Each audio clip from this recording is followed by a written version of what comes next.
Well, Anthony, last time I think we met formally on the interview, we'd lifted the trophy at Lord's on a bitterly cold day in September, wasn't it?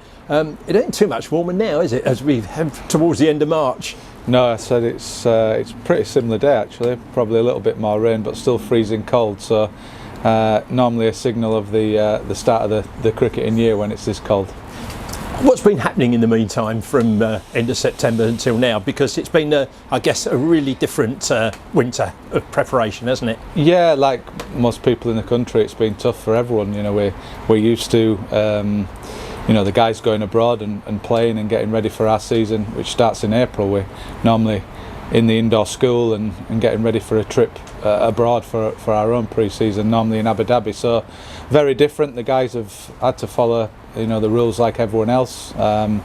We've managed to come back in early February to start our build up to the season, so very different to normally what we do in a year leading up, but every other county's in the same boat. But I must say, since we've come back in, the work's been really good, and the ground staff have done miracles out there. We've been outside for the last week and bit, although it's been cold and raining on occasions. We've had some good preparation. And all the squad fitting well ahead of the new season, and I guess that includes the two overseas players, Peter Siddle and Simon Harmer.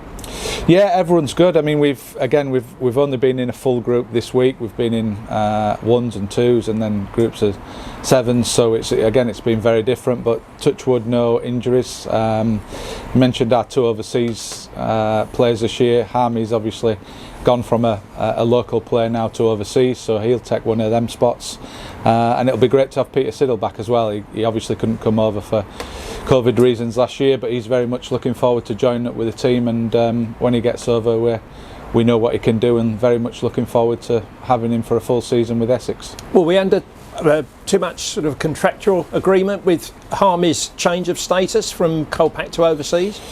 No, I mean we knew it could happen with the Brexit law and the changes, and obviously Harmy's done unbelievably well for us, so it was a no-brainer that if the rule did come in, he'd swap over from a Colpack player to an overseas. So yeah, I mean it's affected other counties as well. I think there's been a change across the board. So Harmy swapping over was, as I say, really an easy decision, and hopefully he'll be with us for a lot more years still. Towards the end of the season, particularly from the 2020, we saw a lot of youngsters coming in and staking their claims for a place. Has their, if you like, emergence been replicated as well through the winter? Are they putting pressure on you for places, Mags? Yeah, they're looking good. I mean, as I say, we've had a lot of contact time since we've come back in February, and even though the guys haven't been playing, you can see the improvements they've made, especially the younger guys physically and how they've looked, since they've coming back in. So we wanted to keep the squad together. I think we said that at the end of last year. We know we've got a good mix of youth and experience, but I think our success the last 4 or 5 years has been based on the younger guys, someone having a breakthrough year every year, if not 1, 2 or 3. So we saw that last year, even in a shortened season. I'm expecting them guys to really push on now and be pushing the more experienced players to get a spot in the competitions that we have ahead of us. Just looking ahead now to the structures of the fixtures this season, a different structure this year, but a bit more of a familiar pattern as far as the number of games goes. Does that make it easier? Yeah, I think we're all at the end of the season not sure which way it was going to go. Would it be regionalised again? Would we go back to the 2 divisions? But it's gone with 3 kind of conferences seeded. So again, a different format. But whatever format it is, as I said last year, you just follow the rules and play to the best of your ability. So there's a couple of teams in our conference who we've played in recent years, and there's a couple we haven't, like Durham and Derby. So it'll be interesting when we come up against them. But as always, we're wanting to win each competition. I think there's 9 back-to-back 4-day games to start the year, weather permitting. So that'll be a challenge within itself, especially with a shortened lead up to the year. We're going to need the whole squad, and I think to get through to the latter stages of the Bob Willis Trophy, you're going to have to perform well early season. So a bit like last summer, we're going to have to start well and trying to get ahead of the game. Indeed, and one thing that would have been delighted, you and the club, was the call up for Dan Lawrence to the England squad.